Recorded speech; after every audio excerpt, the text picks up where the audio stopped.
What it do, baby? I'm back with another video. I got a little Madden gameplay going on in the background. Some cool plays that I had while getting on with the game and stuff like that there. But I'm not gonna be talking about that too much. What I really want to come and talk to you guys about was this how crazy 2020 has been, and then we're just adding to it with the election cycle that just passed, or it's still going on as we speak. But more so, if you haven't been paying attention, you've been living under a rock, then you wouldn't know that Joe Biden just became the new president-elect. We won the popular vote as well as the electoral college, but we wouldn't be in America and we wouldn't be in 2020 without having some sort of drama tied to the whole situation.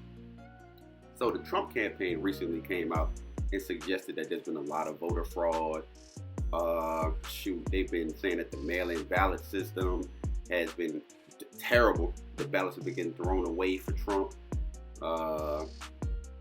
That there's been a lot of large spikes in the voting that happened overnight, which I actually did see because I went to sleep. I was like, oh, it's super close in these swing states and this, that, and the third.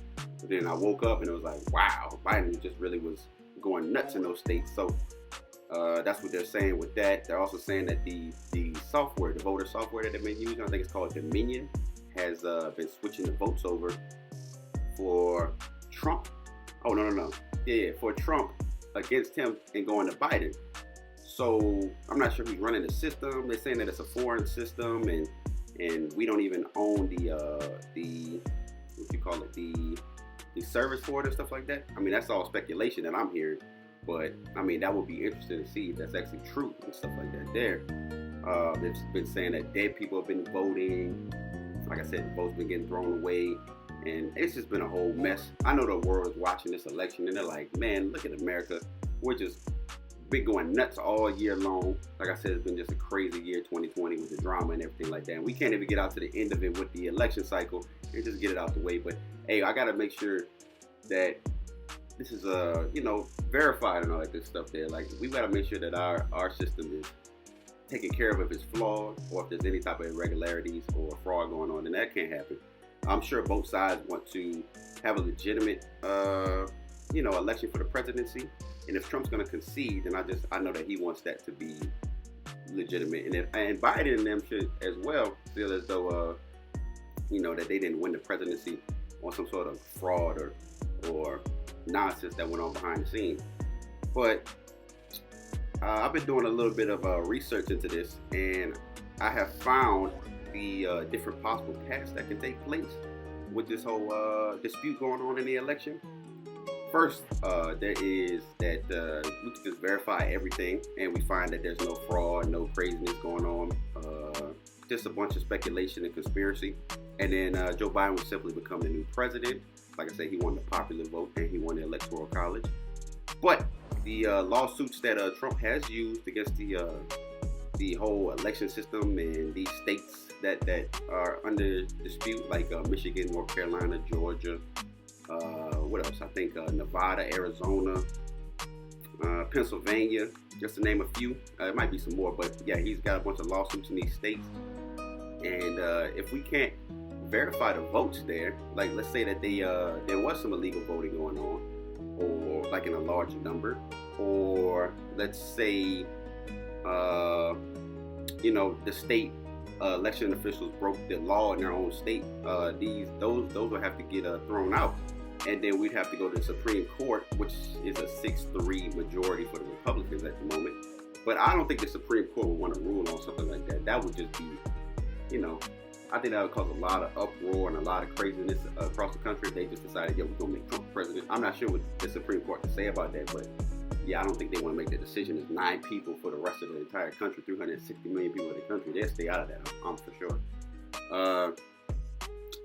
Then, next, there could be the 2 chambers of Congress would have to agree on how to handle the election. They would, the House of Representatives would elect the president, and the Senate would vote for the vice president.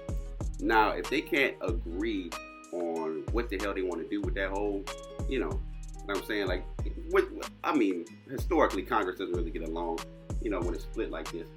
I think the Senate is majority Republican right now, and then the House is majority Democrat. I could be wrong, But yeah, I mean, that would just, like I said, it would cause more mayhem.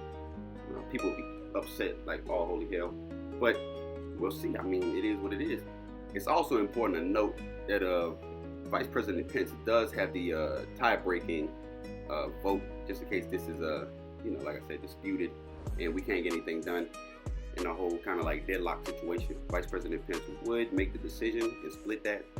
But last but not least, they also have the delegations that each state has. Each state has one, and there's 50. At the moment, I think there's a majority of Republicans in those delegators. So I think Trump will be reelected if that does happen. But let's say none of this gets resolved by the strict deadline that the Constitution outlines, which would be January 20th. Then the Speaker of the House, Nancy Pelosi, I think she's a Democrat from California, she will become the next president through the Presidential Succession Act. So, like I said before, man, 2020 has been a crazy year. We can't even get this election done with. It's going to keep on dragging out, probably like Bush versus Gore in 2000 and how that whole situation played out. Trump is not going to concede this election. He's going to fight this thing tooth and nail all the way down to the end. I mean, I understand why it has to be like this. Like I said, we have to verify all the votes. We've never had a turnout like this with the coronavirus and everything like that for mail-in ballots and stuff like that. We cannot have fraud determining the next president of the United States. Just adding to all the mayhem that's been going on in our country in 2020. We'll see how it plays out, man. Y'all be safe out there. If I know that any outcome that occurs, I think that there's going to be some sort of riot, some sort of protest for whatever side loses. I wish it wasn't like that. I wish we could come together and agree more on, being more united as the United States. I think I said that before in another video, that house divided cannot stand. But hey, it is what it is. People's feelings get involved in this type of stuff, and I think people need to take a government class and realize that the president doesn't have too much power, with the whole system of checks and balances. But like I said before, man, I will hope that cooler heads prevail as we work out this whole situation with the dispute, the presidential election. I just wanted to come and talk to you guys about this, man. 2020 has been a crazy year. We'll see how it plays out, man. It's gonna take a while, but y'all don't get involved in that nonsense. Y'all take it easy, and I'll see y'all in the next video. I'm out of here. Peace.